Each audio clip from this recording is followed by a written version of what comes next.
Você sabia que existem alguns direitos seus que não têm sido respeitados e que acabam afetando o seu bem-estar? Então vem comigo que eu vou te contar pelo menos 7 direitos que você possui e todas as outras pessoas também e que precisam ser devidamente respeitados para que a gente viva bem. Durante a série de vídeos sobre habilidades para a vida, eu comentei rapidamente sobre assertividade.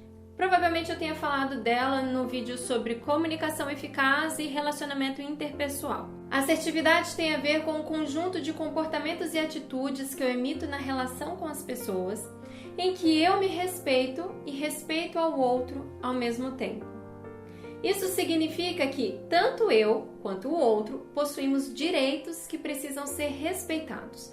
Se os meus direitos são respeitados e os direitos do outro são respeitados no momento em que eu estou agindo, no momento em que eu estou tomando alguma atitude, então essa está sendo uma atitude ou um comportamento assertivo. E eu escolhi 7 direitos para comentar com você aqui hoje e é possível que você identifique pelo menos um desses direitos como algo que não tem sido respeitado na sua vida. É possível também que você identifique que você tem dificuldade de respeitar alguns direitos das outras pessoas.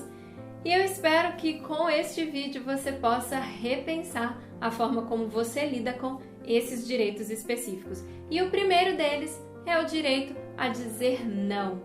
Todos nós temos direito de dizer não.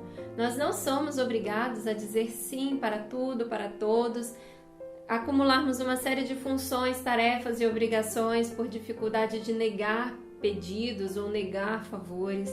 Nós não temos a obrigação de aceitar todo tipo de condição. Nós podemos sim dizer não. E quando não fazemos isso, nós acabamos gerando um estresse, seja na relação com as pessoas, seja na nossa relação com aquelas atividades que nós assumimos ao dizer sim, e passamos também a ter uma certa insatisfação conosco ou a ficarmos mais irritáveis, mais ansiosos, tendo dificuldade de gerenciar então o nosso dia a dia e as nossas emoções. Um segundo direito que todo mundo tem é o direito de pedir favores. E não é porque você é uma pessoa capaz, porque você é uma pessoa que tem uma alta função, porque você é uma pessoa competente que você não possa pedir ajuda, pedir favores.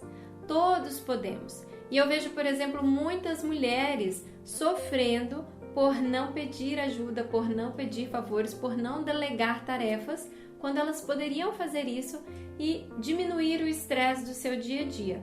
A mãe, por exemplo, que tenta assumir todas as responsabilidades sozinhas, que tenta ser aquela super mãe multifuncional, essa é uma mãe que está condenada a sofrer com estresse.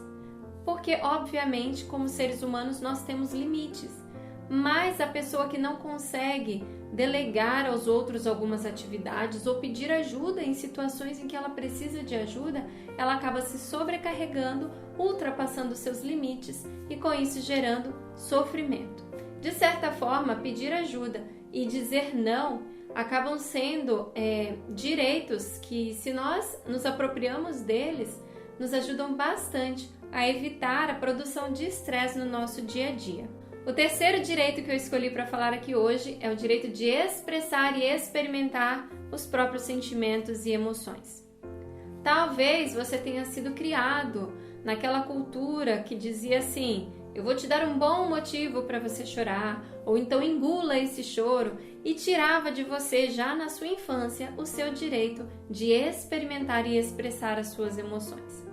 Isso pode ter feito, ter gerado em você uma certa dificuldade em lidar com as emoções que você sente e de expressá-las adequadamente, fazendo com que na vida adulta você sofra mais do que seria necessário ao lidar com essas emoções, seja ansiedade, seja raiva, seja culpa.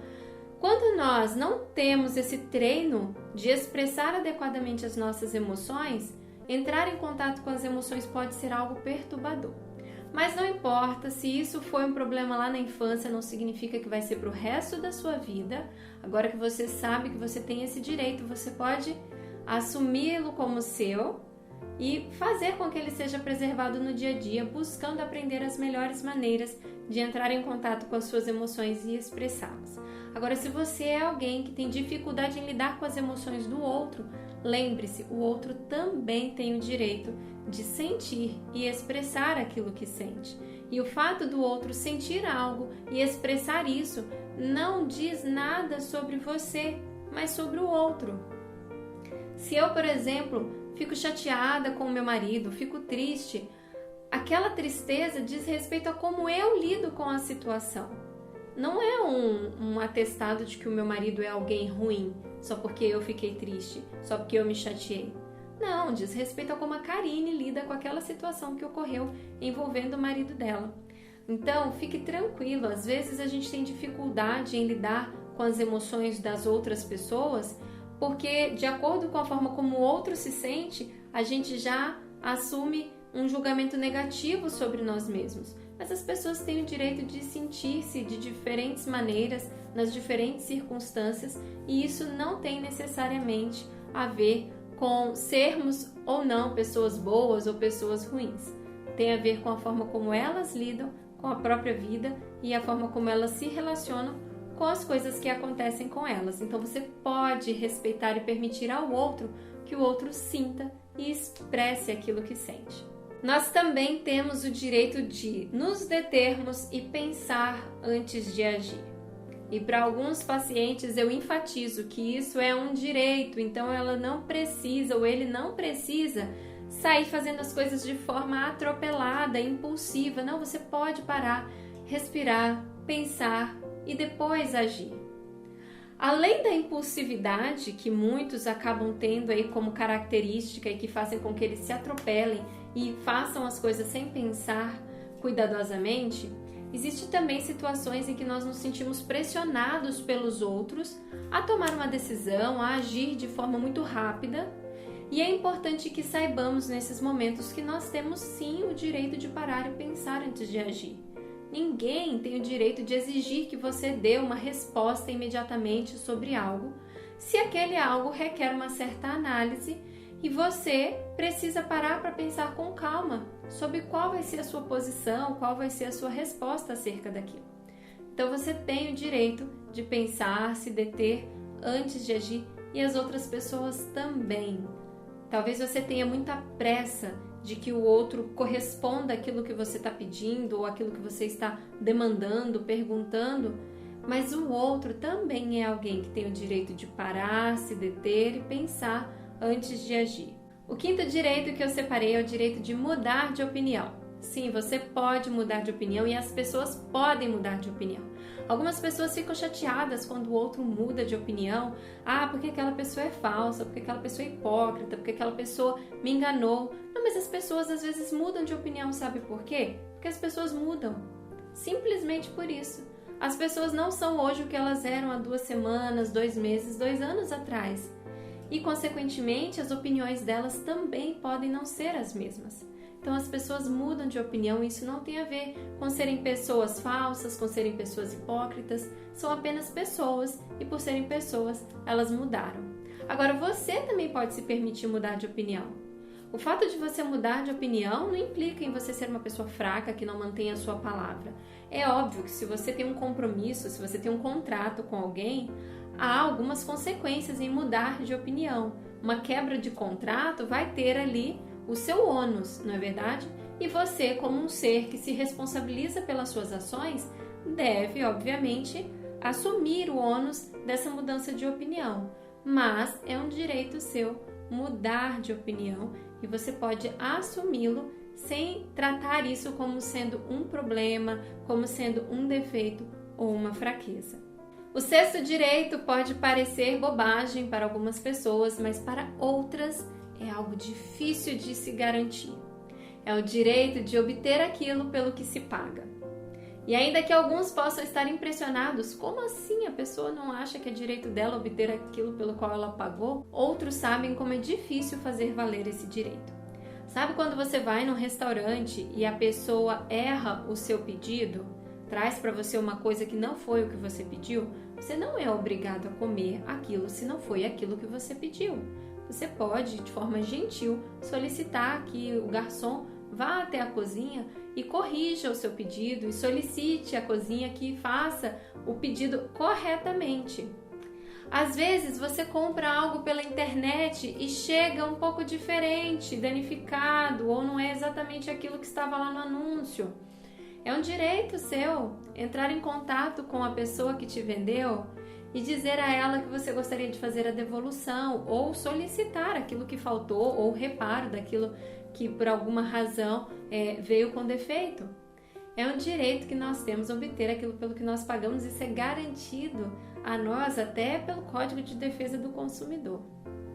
Isso significa também que não é ofensivo, você não precisa se ofender se a pessoa comprou algo seu e custou R$19,90 e ela quer os 10 centavos de troco, né? Ela está pagando R$19,90 por aquele produto.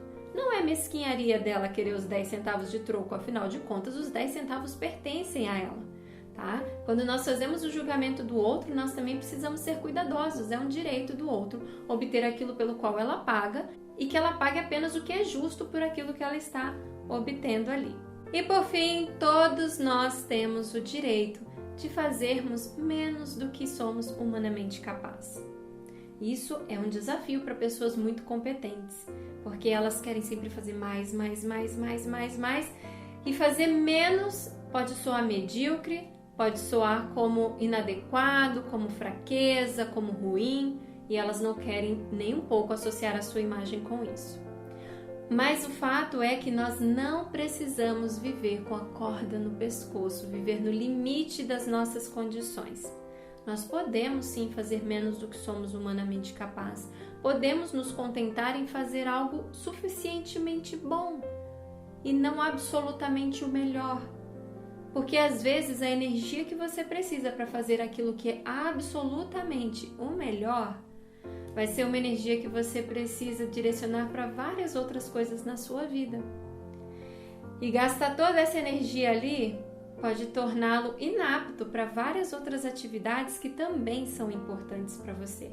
Então, sim, você pode descansar, você pode fazer a coisa num nível um pouco menos intenso, menos perfeito, para você fazer aquilo que é adequado à sua situação e que vai permitir que você se poupe de gerar estresse nas diversas situações do seu dia a dia. Bom, gente, como eu falei no início, esses são apenas alguns dos vários direitos que nós temos. É possível que você tenha identificado que alguns desses direitos não estão sendo preservados no seu caso. Então, pense sobre como você pode agir para trabalhar esses direitos. Em terapia, nós trabalhamos as chamadas habilidades sociais, que inclui aprender a preservar esses direitos, e se você percebe que você tem prejuízos, inclusive emocionais, por não estar preservando esses direitos, busque ajuda profissional. Eu agradeço você ter ficado comigo até aqui. Nos vemos na próxima semana.